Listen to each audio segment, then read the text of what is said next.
he was a Clippers fan. He was a fan of Darius Miles. He was a fan of young Lamar Odom. And that was a fun team. Yes, they sucked, but they were fun to watch. So, Clippers, you remain cursed, I guess. But not from the outside. You're literally doing it to yourself. Oh my gosh.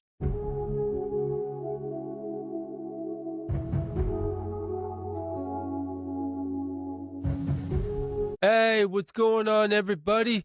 Welcome into another episode of the Seventh Man Up podcast. I'm your host, Alex Burleson.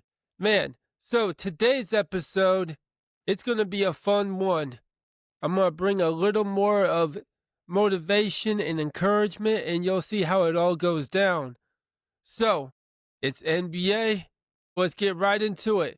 All right, starting off, I want to talk about these three players right now. We're going to talk about Chris Paul. We're going to talk about Jaden Ivey. And we're going to talk about my guy, DeMarcus Cousins, Boogie. All right, so say what you want about them on the court, but as will and determination has shown, off the court is where you've seen their biggest strengths. CP, he's a family man.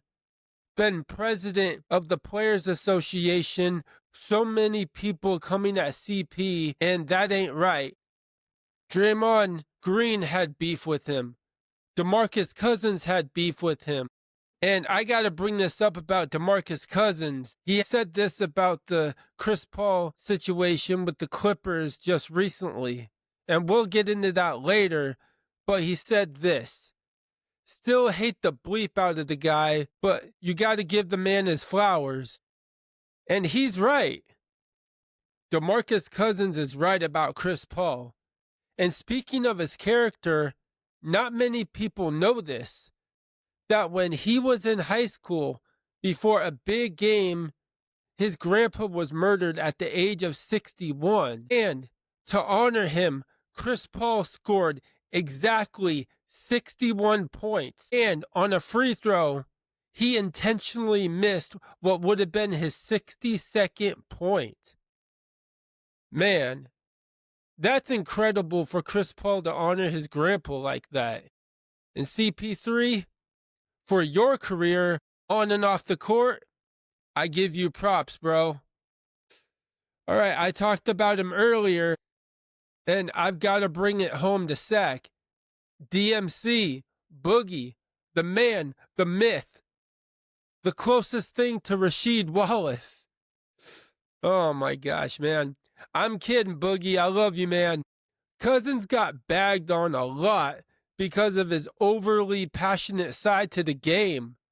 But I love that, man. Now, on to his off-court persona. As a fan of what we saw was phenomenal. Giving a brand new car to a struggling low-income single mom and her family? That's props. For the video portion of the podcast, I'll put the picture up here. And then also paying for funeral services and all the holiday givebacks that he did to the kids in the area. I remember seeing that he kept that going when he got traded to New Orleans. He did the holiday thing over there. Now, next player I want to talk about is Jaden Ivey. Jaden Ivey wears his faith out loud, and just the measure of that speaks volumes of who he is and his character. The Bible tells us to honor God with all that we do, and he's doing that with his play on and off the court. And it's hard to explain, but you can just tell someone carries the light of Jesus in them, and that's Jaden Ivey. I love the player, but love the brother in Christ even more. So, Jaden Ivey, keep spreading the gospel, bro. Ah, man. All right, I got to bring it back to the CP3 situation. As many of you know, Chris Paul came back to the Clippers so he can retire as a Clipper. But because of situations behind the scenes, the Clippers decided to diminish his farewell tour and basically say, bye-bye, Chris. We don't want you here anymore. Like, forget the drama behind the scenes. Chris Paul brought that franchise out of the dump.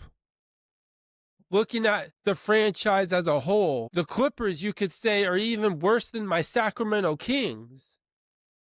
The only real success that the LA Clippers have had was the period that Chris Paul was with them from 2011 to 2016. And in that time span, in that period of time, the Clippers were one of the best teams in the Western Conference. So, Chris Paul put that team back on the map, where they weren't even on the map, per se.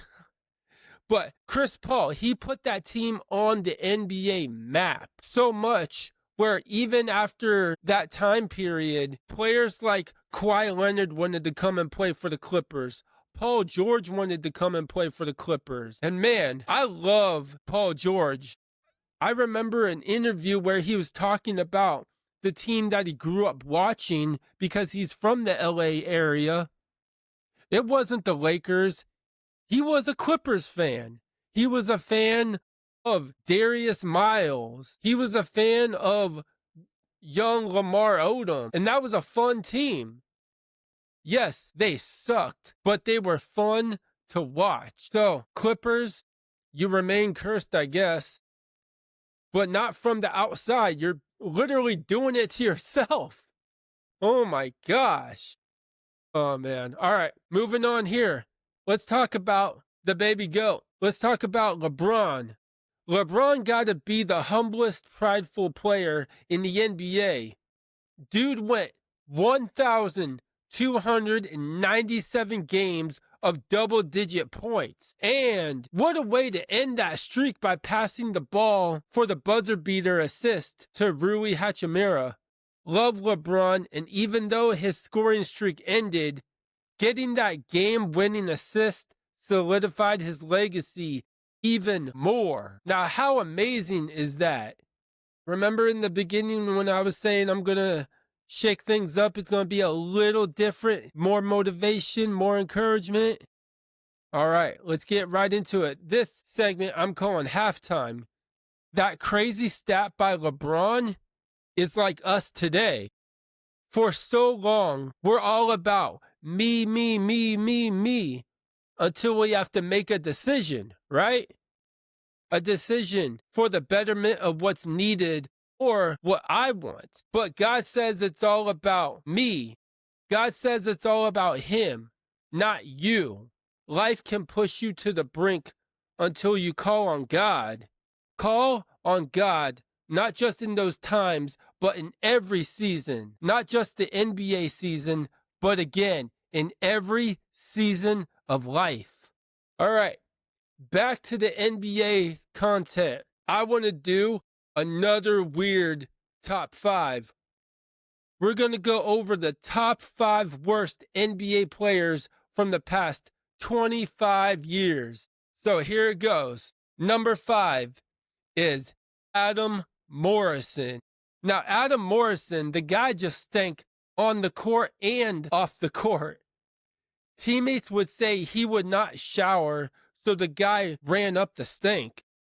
And in his whole career, he only played in 161 games and averaged 7.5 points for his entire NBA career. Now, that's awful right there. Adam Morrison wishes he had a redo on his NBA dream. Adam Morrison. Man, he had a good college career. He just didn't really make it as a pro. And that's why he's number 5 on this list. Now, number 4, this might come as a surprise, is Josh Smith. Yeah, I'm putting the highlight reel dunk contest guy on this list. Why top 5 worst is for his underperformed hype, being a one-dimensional player with his dunking and not much more. Smith could not shoot to save his life. And Josh Smith, he was a very predictable player every time he caught the ball. Every time he caught the ball, if he shot it, it would brick. If he caught the ball, you knew exactly what he was going to do. Miss a shot or drive into the hoop. Now, number 3 is Sean May. Now, I'm not as much into college hoops as I once was, but back in the day, I used to love college hoops way more than I do now. And those North Carolina teams, Raymond Felton and Sean May, I loved him at North Carolina. He was a really good player for them, but then it just degressed big time once he got to the NBA. And Sean May, of the time, he was a modern day power forward, but had trouble standing his ground against others in the league. He had low averages in every category you could think of, and he just let his body go. Dude had some chunk on him. Now, number 2, now you're a real basketball fan if you remember this name, is Johnny Flynn. Now, Johnny Flynn, teams thought he was going to be their point guard of the future, but not. And for how high he was drafted, you could categorize bust on his NBA career, as he only played in 163 games with averages of 9 points per game or assists per game. Now that's really bad for how high he was drafted and the hype surrounding him. Now, number 1 is Anthony Bennett. Can I get a Bill Simmons? Whoa! Anthony Bennett, he regressed hard in his NBA career. His first 15 games went without a single bucket. That's tough. He was the number 1 pick in a shocking turn of events that even got Bill Simmons, like what I just said, to say, whoa, on live TV as it happened. Oh, man. And his averages are the lowest of any number 1 pick. And I'm pretty sure with the fewest games, too. Now, in his whole NBA career, Anthony Bennett played in just 151 games. His averages were 4 points per game and 3 rebounds per game. Now, he bounced around the league, but played less and less. Now, we're back into the biblical encouragement part of the episode. And so, from above, you know what all these players have in common? They backslid from what they wanted to be, what others thought they'd be, and from what all of the outside voices were saying. And in my faith journey, I recognized when I was backsliding and reached out to God, my best friend and a mentor, and stopped it in its tracks. It's like a truck that's moving along with cold, rainy weather, but then in the mud, it gets stuck. And you can't move that truck on your own, right? You need another car, a chain, people to assist in pulling the truck out of the mud. Now, in that sequence, God is the chain you need to attach to, and the ones closest to you will help with wisdom and guidance. If you ever feel like you're backsliding, attach yourself to the chain, which is God, and get yourself people around you full of wisdom and that can guide you. Really press into that, because I don't want to backslide and I don't want you to backslide. Now, these NBA players that I just talked about, they backslid hard. So again, stop your backsliding before it becomes even worse. And with that, that's today's episode, man. We talked a lot, and I hope you like this halftime encouragement along with our regular end of the episode encouragement. Love you guys, and as always, remember, stay up with them threes up. Love, joy, and peace. See ya.